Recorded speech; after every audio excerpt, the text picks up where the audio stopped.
God, I know it's early, but can we talk for a minute? I do not feel worthy to ask for your spirit, but my mind has went wild.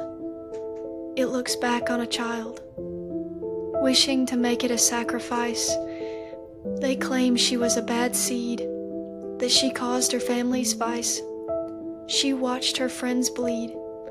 That child was not wanted by anyone, at least not if they did not get dominion.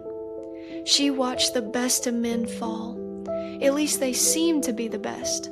Their righteousness always stood tall. Their praise was never put to rest. They reminded her of their righteousness. It was not her place to become riotous. Questioning their motives was questioning a deity. It was not her right to enjoy life and just frolic. For her to do that was to act with insanity. If he was a god, guess he was Molech. For she became the sacrifice. She became his vice. She remembers wishing she were better. She was tired of the never-ending fights. The worst conversations happened in hot weather. The summer is when she lost her rights. She was not to question his ways. She was not righteous anyway.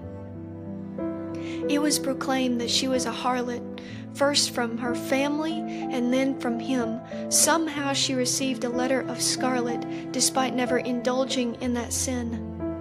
Guess some people are doomed from the start. She caused others to have a hardened heart.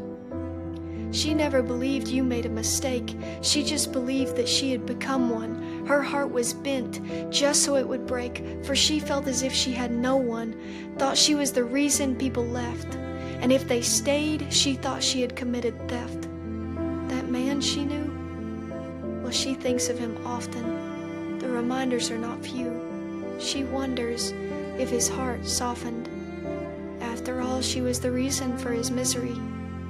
And now she is just his history. Probably better that way. Some days, memories bubble to the surface and she has to act okay. At night she cries out because she feels worthless. And you are there to hear. You listen and you still draw near. It was easier for her to blame herself for that pain. She cannot change him, only herself anyway. To believe that he is evil, well, that does not sit in her brain, though she wishes it would someday.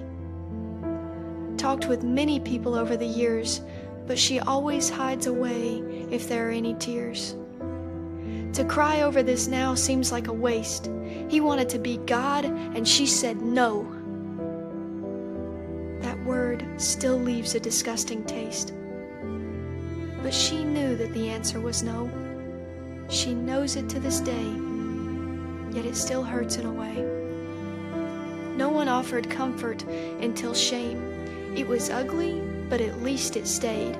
She had to hear about her blame, and shame likes trauma to be replayed, but she figured, may as well, since at least it stays. At least I can pretend I am okay. Sorry, God. Just something on my mind. I kind of just wanted to talk this morning. God, thank you for taking the time to listen to someone stuck in mourning. You saw that little girl in that place. You knew she felt like a disgrace. God, what do you think of that young girl? Was she to blame for her family's pain? Is she capable of becoming a pearl? Or will she always be covered in stains? Figured if anyone knew, it's you. So I leave this question to you.